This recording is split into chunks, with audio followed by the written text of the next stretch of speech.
You are listening to Season 2 of The Diary of a Wannabe Writer, the short and often daily podcast in which I chronicle my life and attempt to be a writer by writing daily. Sometimes.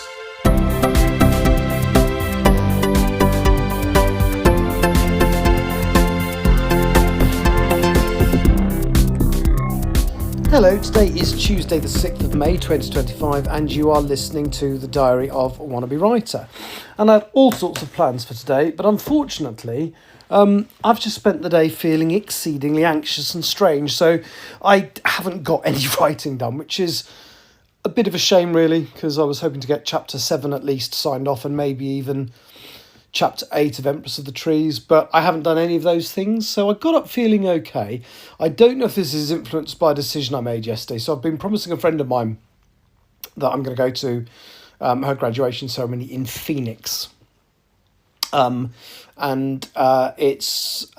two ceremonies actually, 10th and 12th of this month, and I kind of realised I had to go. I've said I'm going to go and I should go. And I finally booked everything I needed to book yesterday. It was the right thing to do. I think my problem is because it's in America, and I apologise if there's any Americans listening, this is nothing personal against you, but because of the effect that Donald Trump has had on the economy of the entire planet, I don't really want to support the American economy.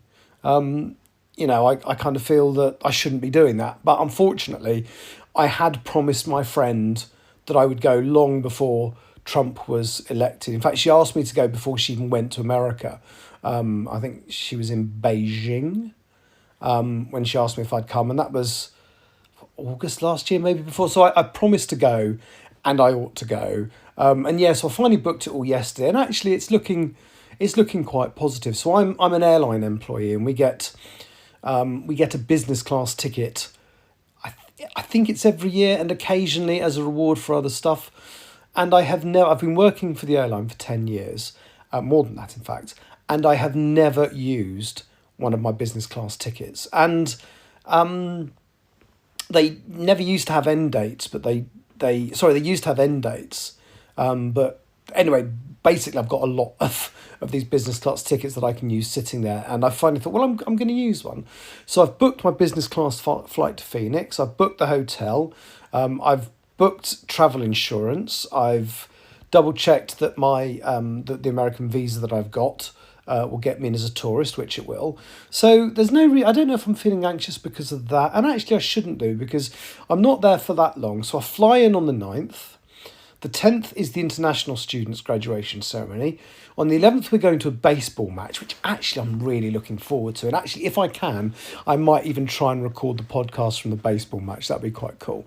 And then on the 12th is the main graduation ceremony. And then I fly back in the evening of the 13th and land on the 14th.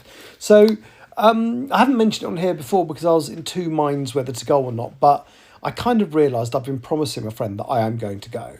And I would have felt like an absolute shitbag if I didn't go. So, and I don't know if it's that making me feel nervous. I don't think it is, because there's, it's no different to when I fly there for work. Well, I suppose the difference is I'm paying for it. But in real terms, if I can cope with working on a flight to Phoenix, why should I be nervous about sitting on one as a passenger? So that's very odd the way my brain works. Anyway, so what did I do this morning? I went into town, I dropped some dry cleaning off. So I've got a nice suit, which I ought to take to the graduation ceremony and wear. So I dropped that in to be dry cleaned, as well as a coat and one of my work uniform jackets. And then I haven't really done much. I kind of got home and failed to get started, really. It's all been a bit weird. The only one thing that I have quite liked and enjoyed today. So a friend of mine is reading what I'm hoping is the final version of Still Life. And she's not rushing it, but she sent me a message earlier today, and let me just see if I can find it on here. She sent me a message. Oh, no, that's the wrong friend. You see, because I haven't prepared this.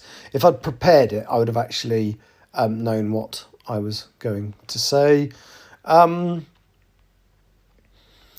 So she sent me, so she's just reading chapter 8, which is the first time we returned to 9:15. And the message sent me was, "Oh my God, Paul Edward, the arsehole just hit him. Don't tell me he's going to die." To which my response was, chapter 8, question mark. She went, "Yeah, just starting chapter 9. And I went, "Cool." And then I sent her a message saying, "This question pleases me.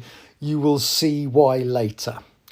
And the reason it pleases me, I probably shouldn't say on here, but there is a revelation about who Edward is. And if you've worked it out, you wouldn't be asking me the question, is he going to die? So therefore, at the stage she's at in the book, she hasn't worked it out yet. Now, there's a deliberate hint in chapter 9 that she's about to read. And then as I get closer to the revelation, I think I pretty much spell it out in one of the chapters before the actual revelation. But no, so I'm really pleased that it's not too damn obvious that I'm hesitant to say what it is on here now, in case anybody reads it. But it's a little bit of sleight of hand that seems to have worked. You know, this is someone who reads Murakami, so, you know, gets the mind-bendingly weird stuff, and she hasn't spotted yet anyway this who this character is, which fills my heart with a little bit of joy, actually. And as I say, I think there comes a point, let me just put my phone down, I think it's round about the chapter 12 mark that it becomes really obvious who, or is it 11? No, 13? Chapter 15. Oh, no, it isn't. It's chapter 14. Sorry, I'm just burbling. Chapter 14, for me, is the chapter where if you don't work it out then you're not paying attention. But we shall see. We shall see. I shall do a little running commentary. So as she reads through it, I shall mention. And I also asked her if she liked it. I said, is it okay so far? And the feedback I got was very good. Plus, I normally skim sometimes, but I haven't done that yet. I tried once, but had to go back to reread. Strong characters, plus you feel for them, which is a sign of a good book. And that's great, because I mean, I really want you to feel for these characters. I feel for them when I write it. As I say, I've got so many questions I want to ask her about the fates of certain characters. I'm hoping she's going to ask me. I'm going to ask her if there's any questions she wants to ask me. So I'm hoping she's going to ask who the hell is Lady Khalida Desai, which obviously I'm not going to reveal. I don't think I've ever revealed it on here either.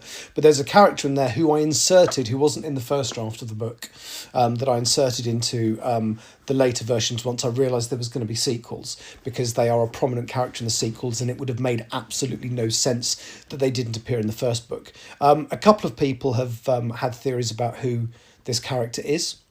So far, they've all been wrong. So I'll be fascinated to know what my friend thinks. At what point she spots the twist that I've kind of, the revelation of who little Edward is and so on. Anyway, I've suddenly got all enthusiastic about my topic and waffled on a little bit. But I'm going to stop now. That's me done for today. Hopefully I'll be mentally in a better place tomorrow. Weirdly, just talking about it has elevated my spirits a little bit. So I'm not going to do any writing tonight, I don't think. But hopefully I'll be all right and do a little bit tomorrow, a bit more work on Empress. Thank you for listening. Take care. Bye-bye. You have been listening to The Diary of a Wannabe Writer. For more information about what I'm writing, go to linktr.ee/Richard Writes, capital R, capital W, where you can find details of my website and social media. I may see you there.